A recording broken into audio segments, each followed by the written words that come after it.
it's your life. I don't want to say my work is my life, but like what I do is so important to me. And it is a defining characteristic of who I am. And wanting to be like successful is an incredibly driving force. Welcome to the Game of Her Own podcast, a free resource for women who work in the sports and entertainment industry. Each week, we get real and talk about the things that hold us back and how we can overcome them and keep climbing to the top. And the top is however you define it. We talk about the highs, the lows, and everything in between. Consider this podcast your secret weapon. You will learn from the best in the business and be able to take immediate action with all the advice that you hear. I'm your host, Jahaan Blake, a leadership development coach and consultant. I've worked in sports for 20 years. 15 of those years were spent working for the Red Sox, Dodgers, and the Cubs. After 15 years of working in the front office, I took a leap of faith and I started my own business. Friends, as a Black woman in sports, I know that the industry can take a toll on your confidence and sometimes leave you feeling defeated. Join me each week so I can support you on your journey. I promise you, each week you will feel stronger and more confident than the week before. So let's get started with this week's episode. I got to spend time with Juliette Daley, the Senior Director of Marketing at Excel Sports Management. She is an advocate for self-awareness and a firm believer in the power of authenticity. In this episode, Juliette will share her insights on self-advocacy, the importance of acknowledging our strengths and our weaknesses. She talks about the art of negotiation beyond salary discussions, and she talks about the delicate balance of loyalty in the corporate world. I don't know if you're going for a walk right now, driving home, winding down your day. Maybe you're having a glass of wine, listen to the podcast. Cheers. Get ready to be inspired by Juliette's journey in the sports industry. This is not just about navigating the world of sports, though. It's about standing strong in your own skin, honoring your commitments, and understanding the power of your worth. All right, Game of Her Own listeners, let's do this. Juliette, welcome to the Game of Her Own podcast. I am so glad you're here. Thank you so much for having me. I'm thrilled to be here.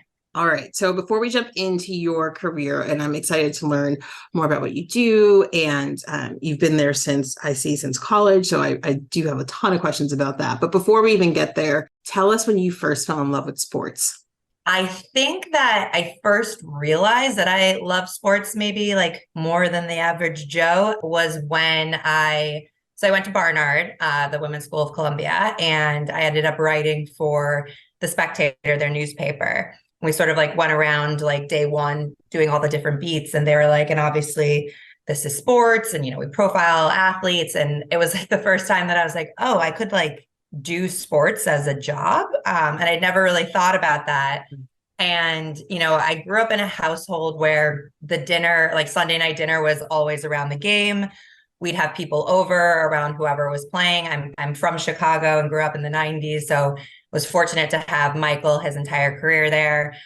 We are very randomly Cowboys fans, so we also had the Troy Aikman, Emmitt Smith era. So we were really, it's been a minute, but we were really in it for a while. What's unique about that, it's not crazy unique that we were super into sports, but my mother is Colombian, and we're not watching soccer, we're watching American football, we're watching baseball, we're watching basketball.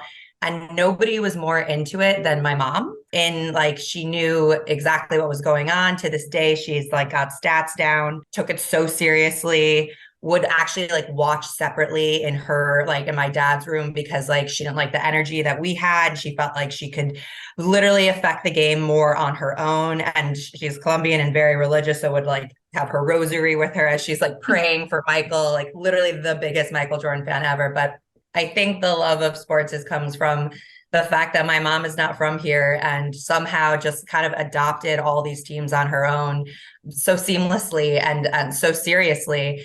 And I didn't really realize how crazy that was or how unique that was until I got to college and realized that I love sports so much and there's the possibility that I could turn this into a job. And so I think that was kind of when it struck me that like this thing that I kind of grew up with thinking that like everyone watched the games on Sunday and like, everyone knew who was playing that week was not only a little bit rare, but also even more rare coming from a mother who never grew up with any of that, but is the biggest, as I said, Michael Jordan stan you'll ever meet in the world right now. I love that. She sounds like a lot of fun. So you found out when you were in college that it was time, like you could work in sports. And then you Yeah. did something that I think a lot of people try to do and are not successful. You got a job. You went from college right into working in sports. Is that right? Yes. So I started interning because my mother is Colombian. I speak Spanish. And so I was able to get an internship with New York One, which is like the local news station here in New York, as like a noticias, like hand reporter, which is just like basically a glorified cameraman, but like you get to ask questions sometimes. I interned for them while I was still a senior in college. And then that job actually turned into a full-time job while I think I was in my like final semester.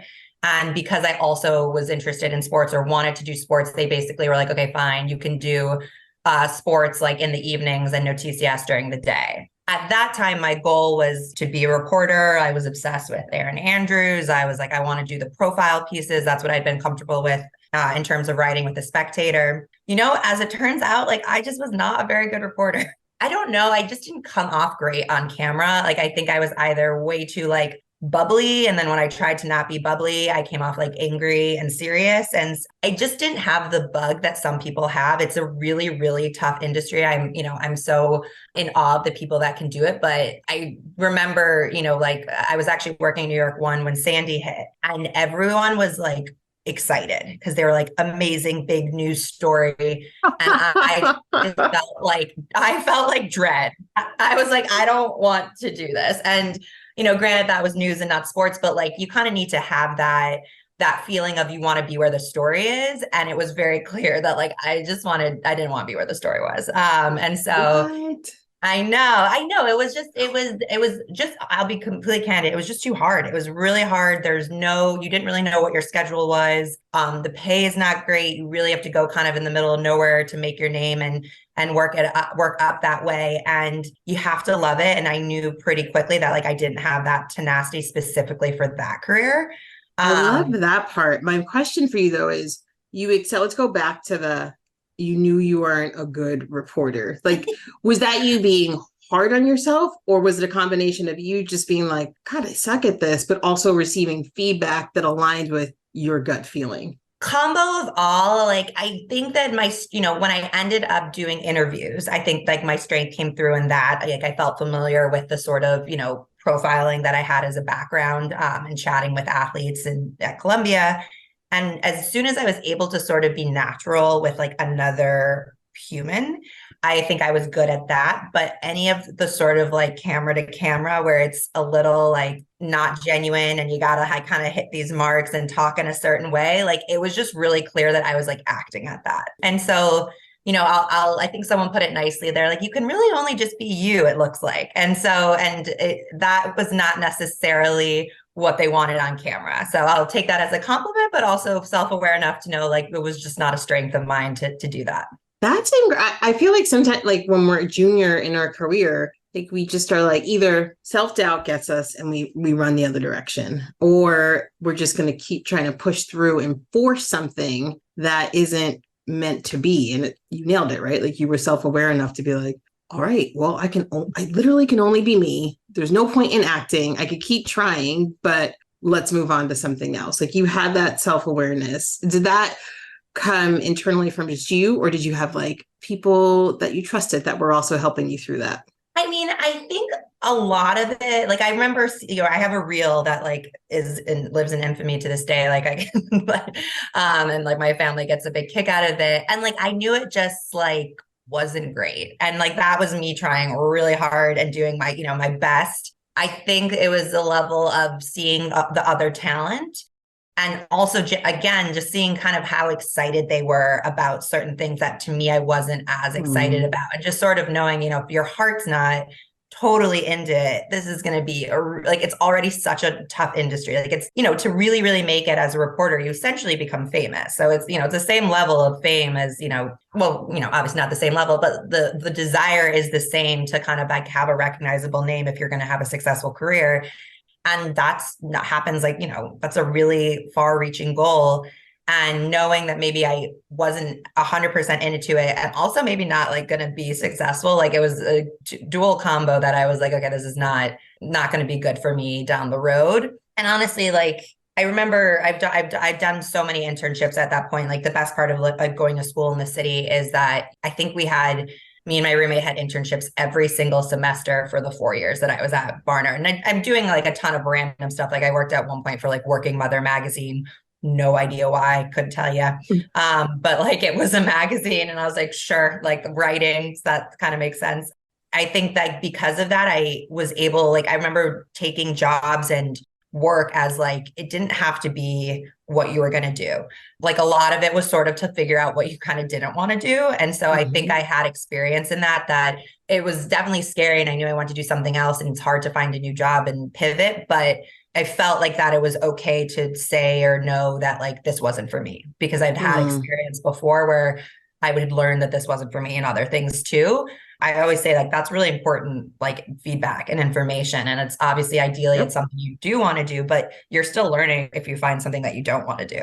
Yeah, I love that. And I feel like that can carry throughout your entire career. The example that pops in my head is like me playing soccer all through college. And then I was just like halfway through college, I was like, I'm going to finish, but like, I don't want to do this anymore. Like it wasn't the same. And I was okay with it. And I immediately shifted. Like I became the editor-in-chief of a newspaper. I started doing student government, things that I did not do in high school, and had no interest in. And my interest just changed. And I don't know why. And maybe because I realized I wasn't going to be Mia Hamm, but like, I just was like, all right, what are we doing next? But that goes throughout your entire career. Like we were just talking before we hit record, like all of a sudden I was like, okay, I think this is it for fan experience and actually working for a team. Like I'm full, I'm done. There's something else for me. I didn't know what it was, but I was like, there's got to be something else for me. So I feel like what you are saying translates no matter where you are in your career. Yeah. And honestly, something you said that I feel like goes with it because it's not just like, I can't do this. Like, I want to quit. You're saying you finished out soccer. Like I definitely gave like all of it, like my all. And I think, and like, when you hit that point of like, okay, like, I've done everything that I can do here possibly, but that comes with like the dedication and like having to put in the hours, even if you don't like what you're doing, to really like have an honest conversation of like, I've exhausted everything I can do here. Stepping away is not quitting. I know like, myself well enough to decide it's not for me and I'm not going to be successful here. But yeah, I just feel like that first part is really important though. You got to give it your all first. Yes. I feel like that's happening less and less. And like, I'm just all for pivoting, changing, doing something totally different. But that doesn't mean doing that if you come up on something that's difficult or like a job you don't, where there are components that you don't like. It's, you still got to kind of run it through the whole way and give it your 100% before you can kind of really make that decision. You also have to honor your commitment. Totally. Right? So you can always leave your job.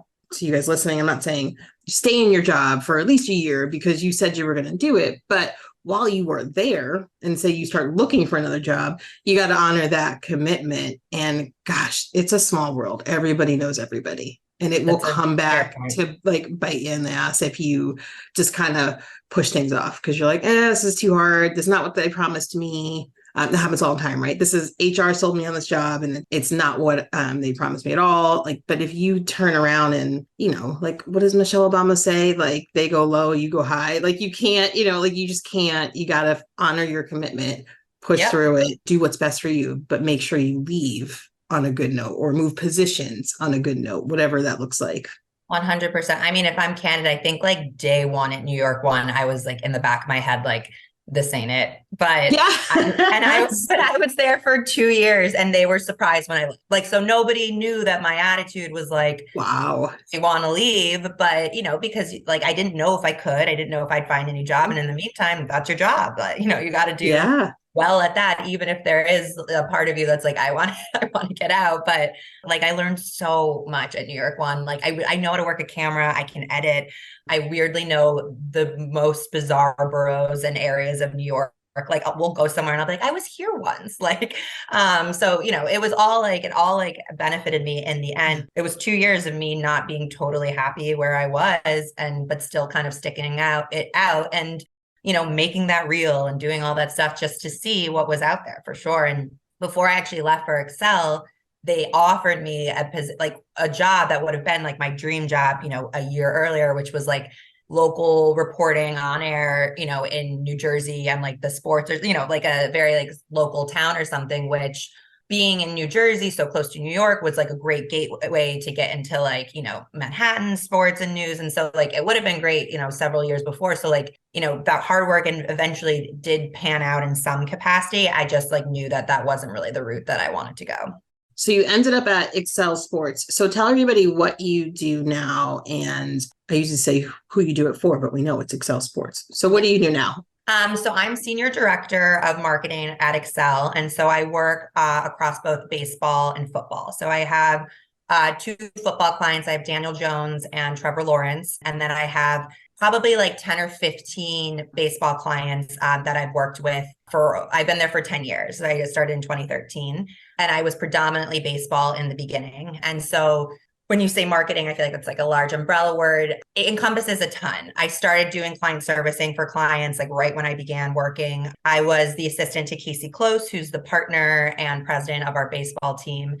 And very sort of naturally, as I'm doing these sort of reservations, chatting with moms, like helping, book hotels or car transports or whatever it is for these athletes, I realize I'm starting to kind of like naturally get to know them. And so I'm learning like, oh, so-and-so really likes this type of food, or he does yoga when in the off season, or he's a huge fisherman or cook or whatever it is. And then we'd be in these, meetings where we're kind of brainstorming brands that would make sense for clients. And it kind of became like an organic transition where I'd be like, I actually knew the client more than anybody else in the room.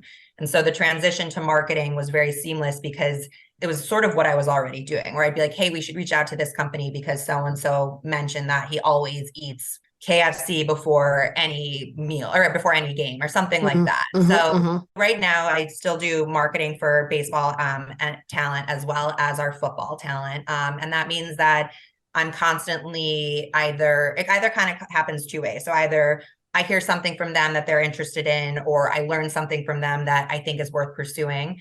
And I'll connect with our sales team and be like, hey, so-and-so really likes this brand. Let's reach out. Here's some ideas on creative that I think would make sense for them.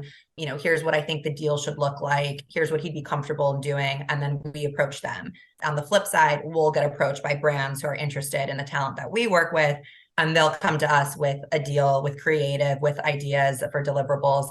And then I'll kind of sit and work on the creative to make sure that it like reflects them best. And, if they're not funny, we shouldn't be really funny. If they are funny, let's lean into their humor, sort of stuff like that. And so then it's sort of on me once we get the deal done to execute all those deliverables. So like I'll be on set for their production shoots. I'll make sure that their social posts are going up.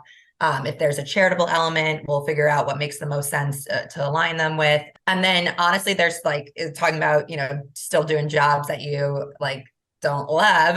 There's still a huge element of client servicing. Like I'm constantly involved in their lives. And, I shouldn't say I don't love it. It is what brings you close to them. It's how you get to know people. I mean, my boss still does that too. So I think that kind of just comes in the nature of working at a sports agency. Like we're always their therapist, their marketing manager, their best friend, their mom, whatever they need you to be at that moment, you are that. And I personally like it. I like being ingratiated into their lives. I think it makes me be better at my job and do my job more easily, because the more I get to know them, the more I'm involved. It's just kind of like seamless. Everything goes together of like, you've got this dinner and then you also have this shoot. And then we're also going to post this later this week. It's all like kind of like more cohesive that way. I'm going to say this. So you're kind of like Keely from Ted Lasso. That's what I heard. A little bit. Yeah. I get that a lot. And then I get a lot of like, is it like, what's the show me the money? Jerry Maguire. And I'm like, well, I'm not Jerry necessarily, but I'm Renee. No, I'm just kidding. But it's definitely, that's accurate. There's like I said, there's no task that I won't do for them. And I've planned bachelorette parties. I have helped figure out a doctor for a birth, like whatever it is that they need. Like, and me and my team have like a list of hilarious things that we've done. But like I said, it's kind of the whole name of the game is getting the player to trust you and feel comfortable with you, and not just him, his family and extended, people that he cares about. So if it's going to get on that personal level, like that's how you make friends in real life. So, it makes sense that would cross over also to a business where they're kind of putting their trust in you to make the right decisions. Some of the toughest conversations we have are the ones that we have with ourselves. We can convince ourselves to believe stories that we don't even know are true. What's crazy is we allow that story to take a toll on our confidence. Have you been there before? I know that I have. We get in our heads, we beat ourselves up. Here's some tough love. Nobody's got time for that. We are high achieving women who have big career goals. We don't have time to get in our own way. And I am here to support you with my new one-on-one coaching program, Step Into Your Power and Own Your Career. My clients have told me that when we work together, I've helped them get out of their own way, regain their confidence, learn how to manage their emotion and mindset.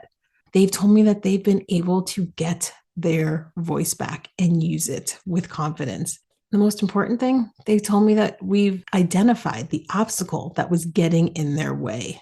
If you want to learn more about this program, scroll down in the show notes, click on the link that says Step Into Your Power and Own Your Career. You can set up time to chat with me and we can figure out if this is the right program for what you need. All right, let's get back to the episode. Now tell us what, if somebody hasn't heard of Excel Sports, tell us what the whole agency is about and what that looks like. Excel Sports started with Jeff Schwartz, who's our president, and that was predominantly basketball. And then he actually grew up in terms of business working as an agency with both Mark Steinberg and Casey Close, who's my boss.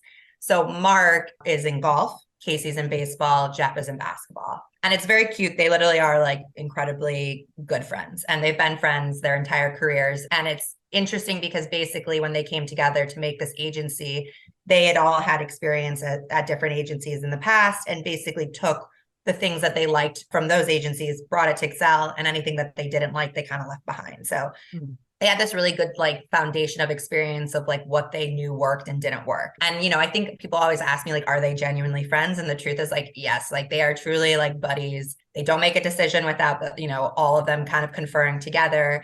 And they're just like great people. And it's nice to see, you know, your bosses like get along really well. Like, I feel like that just like sets the foundation.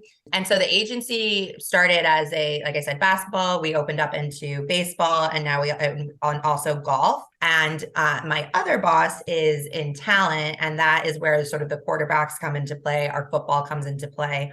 And like talent marketing umbrella actually has like a ton of different, like we also sell and help buy naming rights for Taylor Swift's concerts. Like it kind of runs the gamut. NIL has been huge for us there as well. And then the agency has honestly grown. We do hospitality events. Like we are the ones that came up with the match. So we created that. So we have the group that works solely on that. We have a consulting firm. We have a creative agency that we just signed on. So the company is like grown and, you know, in a really fantastic way. And our thing has always been full service. And now I feel like more than anything, we truly are so full service, like across the board. But I'd say, you know, the meat and potatoes are those three sports, including talent and our football athletes as well. And, you know, at the heart of it, we're a marketing agency, a sports agency.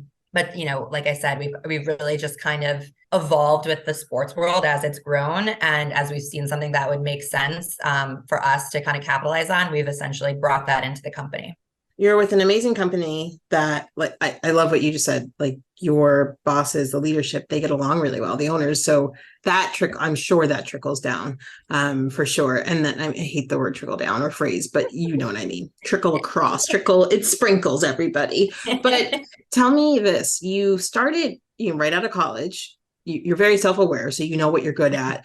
How was it advocating for yourself? Because I'm assuming you didn't start as senior director when you first got there. So talk about what that was like. I mean, you've been there for 10 years, and how did you advocate for yourself to get where you are now? You know, I started as an assistant, which is essentially an entry-level job. And I did that for about 2 years before, and I think I can say this with Casey signing off, but he calls it my arbitration case, where he always allowed me to kind of do whatever I wanted to do at Excel. And that's something I always say for people that interview. It's whatever you want to make it. We're small enough that there's not like, okay, after 2 years you do this, and then you know, we're not siloed in specific like roles. Like when I got into football, I literally had said, hey, like I would really love to take on a football client. And they're like, great, say no, say less. So, you know, if you want to do it, you can do it. I had come in on a salary that was an assistant salary, and I was doing a lot more. And I think that everyone can relate to this. It's a little like you don't traditionally find people that anymore that stay at companies for a very long time. And I think a lot of the benefit of moving companies is the bump that you're going to get in your salary.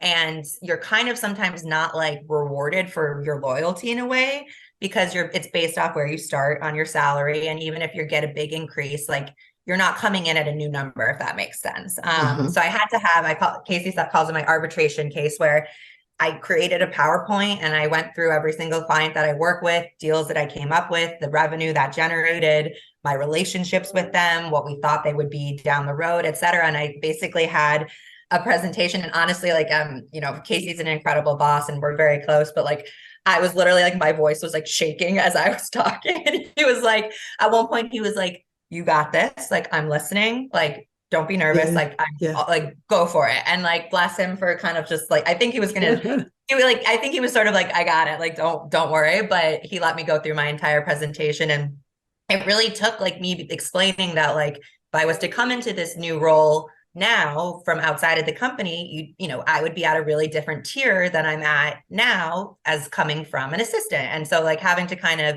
spell that out and explain that. And fortunately, them being understanding to that and open to that. But it's a really difficult conversation to have. I find it so uncomfortable. I absolutely hate it. Like it makes me like feel like my voice is like I'm gonna cry. And I honestly I think it's so unfortunate because I do think like that's something that women struggle with like all the time.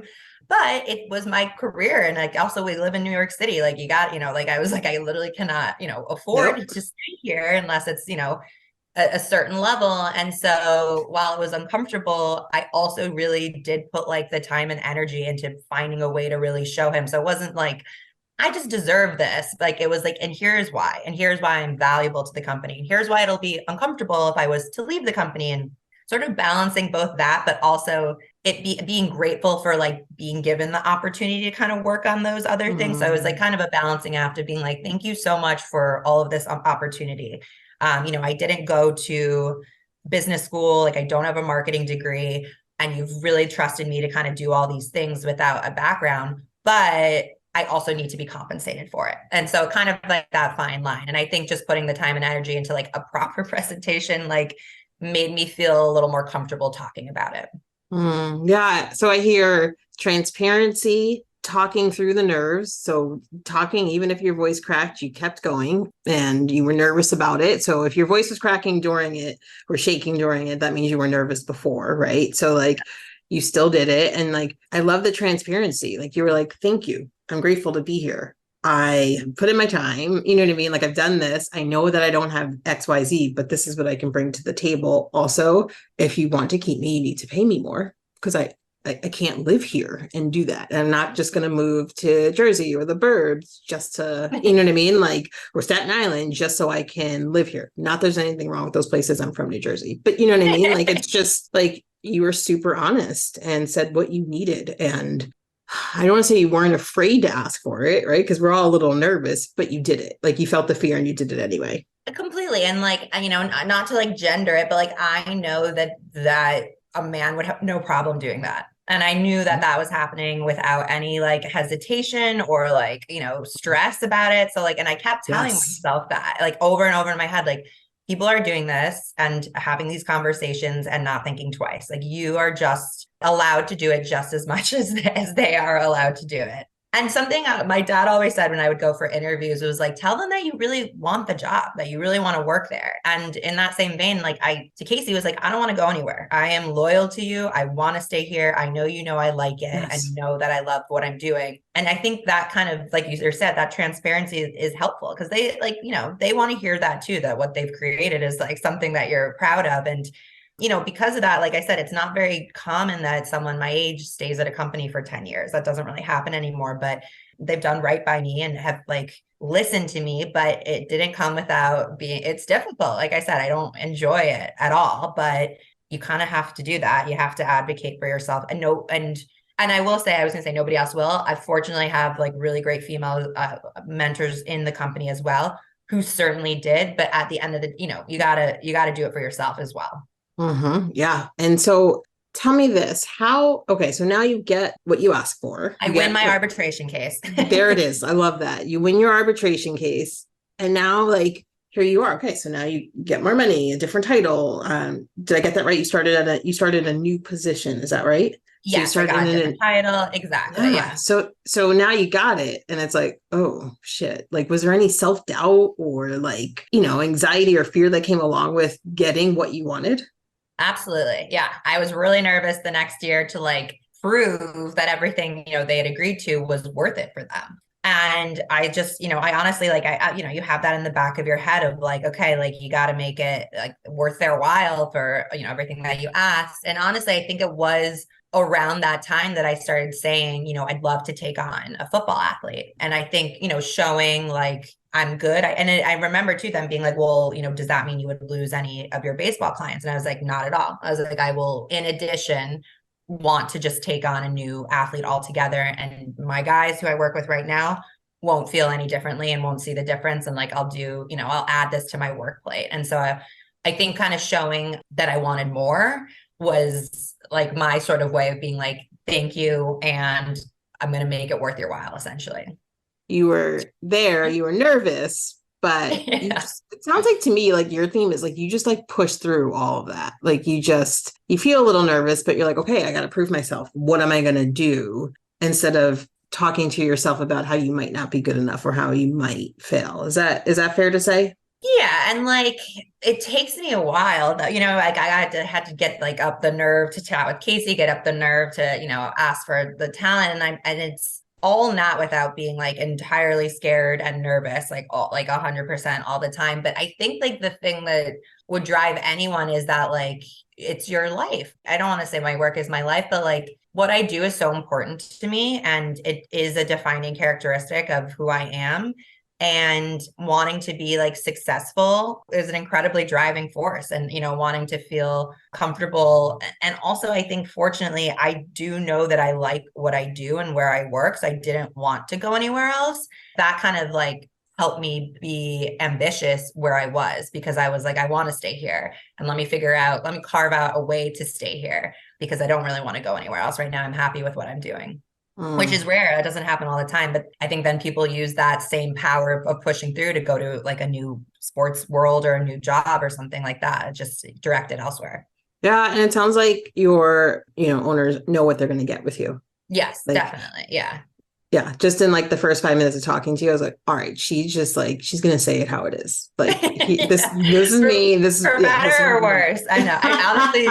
I feel like I used to get in trouble for like not being like professional enough in the beginning at Excel, but like in a way, but I think that like to that point, like I think my clients, like they know exactly who I am and I am never like putting on for them and I'm very honest about my feedback with like everything. And I, again, like my sister is always like, you could like stand to dress like a little more professional and like maybe reel it in just a little bit. But I think that I totally get that for sure. And there's a time and place for everything. But I think like, so I said earlier, I can only be myself. I think that comes through with my talent. And I think they feel comfortable with me because they know what they're going to get. And they know it's like very genuine. What is sorry, my head is stuck on what your sister said. And like, maybe you want to reel it in. Like, so it wasn't like you were too dressed down. Were you too dressed up? Was that it? Oh, no. Too dressed down. Okay. Yeah, we have like a casual, this was when I was like 22. Okay. So like our vibe was at work is very casual. And I just like I think I took that like to the extreme where I would just, and also I'm coming from New York one where like, there's no dress code whatsoever. You're like in the field. So it's like truly whatever you're either going to not be cold or hot in, And so I think I just wore like a lot of t-shirts and jeans. And like, I think she was like, you could like maybe like dress it up just like a little bit when you go to events and stuff. But it worked out. I think it works out, right? I think that's I'm wearing a button down right now. So there we go. Yes, you are. You actually, I was was like, oh, that looks like the button down I bought and I haven't worn yet. I should wear that. My random thoughts of the day. But I also think it has to do with who you work with, right? Like who you work for. And there's a comfort level there. So I'm working on some events right now. And a lot of the younger staff, right? I don't know if they're junior in their career or not, like what their titles are, but a lot of them are showing up in like these shorts and t-shirts. And like, granted, we're in events and I'm not judging, but like Right. that's got to come from the top. Like someone's Right. telling them that's okay. They're just not showing up on site. Just, I'm just like, oh, this is definitely not how I dressed when I was at their age. But Yeah. it's different, right? My ownership was different. There was, I called my owner Mr. Henry, and he's always in a suit. And so like, or, he always looked very, very put together. And so like everyone, that's what you did. And Yeah. so, which was really annoying because I had no money to buy clothes, but that's a whole nother thing. But, Yeah. yeah, I think it's fine. Again, you seem to be just exactly who you are. I think, and I will say, like, there's a fine line. Like, I definitely think I should have dressed probably a little more professionally as I was starting my career with Excel. And I blame New York One for having no like concept of like what like formal business attire was or business attire in the first place. But yeah, it's a fine line of like obviously be yourself, but like people note things, like just like any like you said, like you're no judgment on what they're wearing, but like noted that you are in shorts, etc. So like you kind of have to just be self-aware of that as well. Like wear what you want to wear, but they will regard it in whatever way they want, and you have to be okay with that too. Yeah. That we can do a whole podcast on that. That's the hard part. Talk to us what it's like to be in a male dominated industry from your perspective. And I ask that because sometimes I think it really is different and everywhere. So I've done like almost 170 episodes. I think, maybe 150 of those are actual interviews. And I swear, like everyone's experience is so different. However, there's just like this narrative out there called social media, you know what I mean? Like where people are just like, it's so hard to work in a male dominated industry. You have to work twice as hard, but like, or 5 times as hard. And you have to advocate for yourself just like men do. And I just feel like it's different in everybody's experience. And some people get to where they're going and have their guard up, but they don't necessarily need to waste that energy just yet, right? Like, because you just don't know. So I'm just curious. That was a really long statement before question, but I'm just really curious of what your experience is like. Honestly, like it's always there for sure. And it's kind of the thing that I mentioned earlier of like, I do think like on a foundational basis, like men just have an easier time advocating for themselves. And like, I think that is any job, anywhere. And like, I think unfortunately, that's just kind of like a societal thing that we're all working to fix. But I have to say, like, I am so incredibly grateful. We have an incredibly strong female core group at work that has been like from day one. And like a lot, again, similarly, like a lot of them have been there as long as I have, if not longer. And we're all very, very close. And I think because of that, like we always joke, like the men are like terrified of us. We run the show. Like we really do. And like every once in a while, like we call ourselves woes, women of Excel. And we'll have like a women of Excel outing and we'll all leave. And you can see all the men are just like, where are they going? And like, what's going to happen now that all of them are gone? And so there's been just a really fantastic level of respect. It is obviously a male dominated industry. There are, most of the time I am the only woman in the room. I've been fortunate enough to just have good experiences with it. And I chalk it up to our partners caring enough that the people that work for our company are not jerks. And like a office fit and community fit is like a really big deal.